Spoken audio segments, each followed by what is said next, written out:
So I'm telling my American mates about nipping down to the shops back home, and suddenly to them it's not just about going to get milk.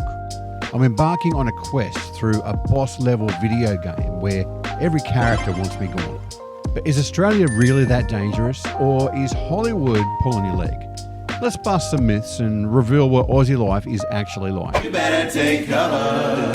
Oh. As an Aussie living in the US, I'm here to separate the TV horror flick from the actual sunrise over coffee reality that most of us wake up to back home.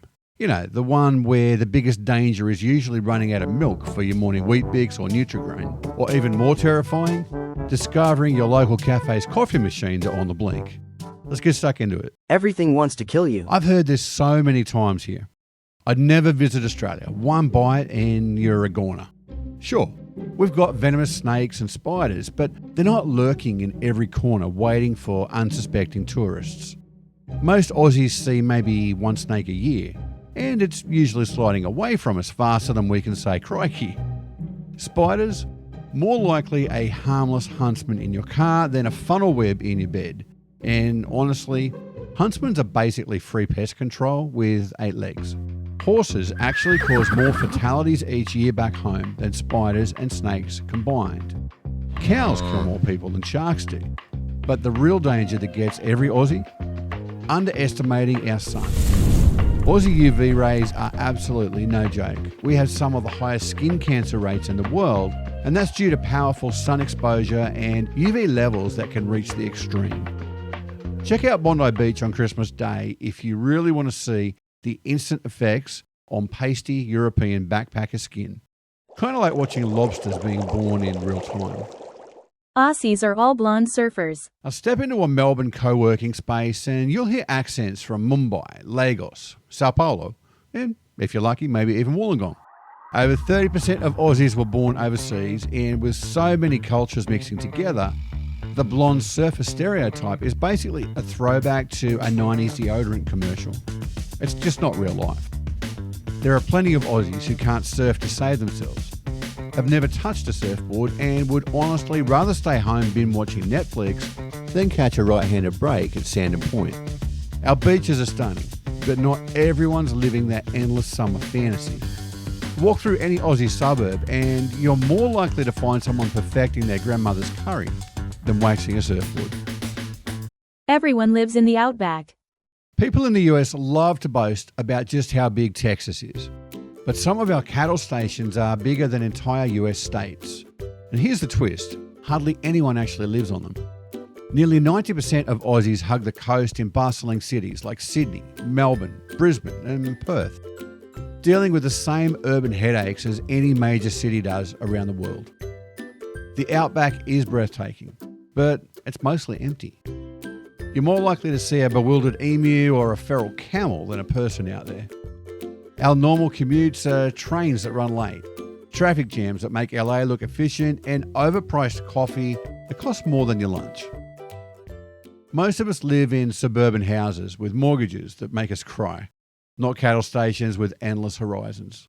It's always hot and sunny. Now try telling this to Canberrans who wake up scraping ice off their windscreens in July before heading off to work. Or Melburnians experiencing 4 seasons before lunch. And sometimes all 4 seasons in the same hour. Melbourne weather is so unpredictable that locals have perfected the art of layering clothes like they're prepping for an Arctic expedition and a beach holiday all at the same time. And up north, well, Darwin's got 2 seasons, stinking hot and stinking hot with free showers. But down south, Tasmania gets proper snow. The Blue Mountains in New South Wales freeze over in winter, and Adelaide can hit 45 degrees one day and need the heating turned on the next. So which myth did you believe so far? Let me know in the comments. And we'll kick on with kangaroos. Kangaroos and koalas are everywhere.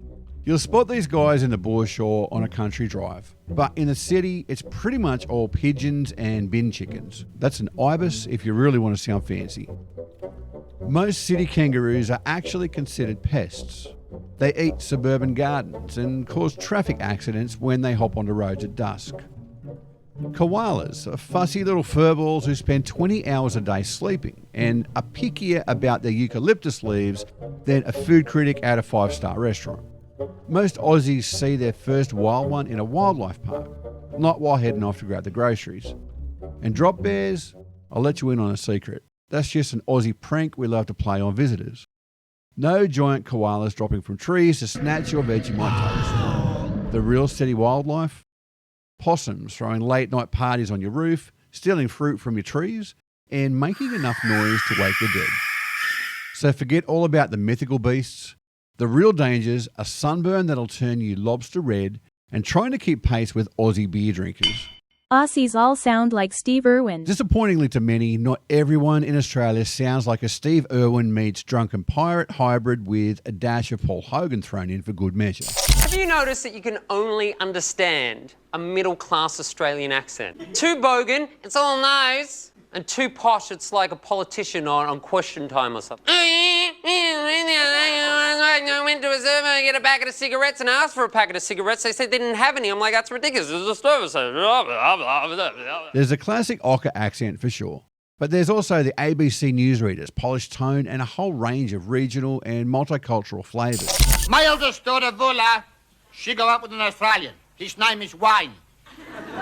Like your mate from him. And if you want to hear true Aussie, hang around a tradie site at Smoko.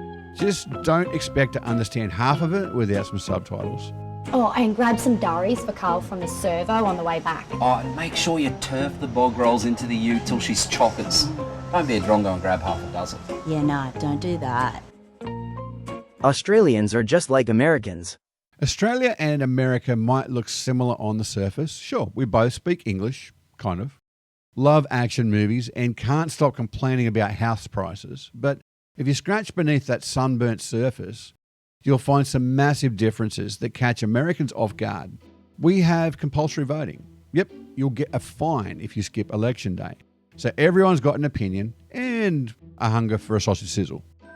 Universal healthcare is a thing, so you won't go bankrupt if you break your arm falling off a skateboard.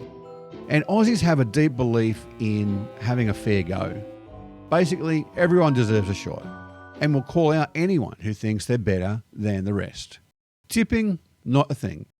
Major holidays, you can forget about Thanksgiving. We've got Boxing Day, the Melbourne Cup, where the whole country stops for a horse race, and footy finals that turn cities into ghost towns. Even our daily routines are different. Aussies will queue for brunch, debate the best local bakery, and can spot a fake lamington from 10 paces.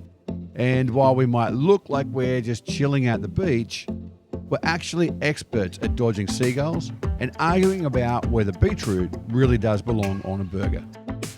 So is Australia a death trap?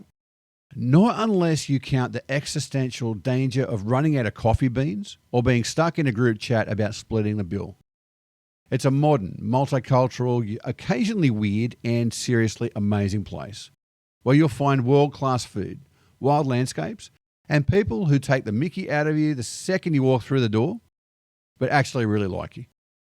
We queue for brunch, whinge about rent, and have passionate debates about pineapple on pizza and whether you should have both hummus and tabbouleh on your kebab.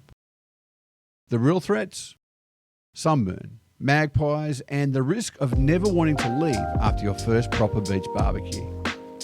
Next time someone swears you'll be fending off killer spiders, send them this video and maybe a quokka selfie for good measure as well. Hooroo, mateys.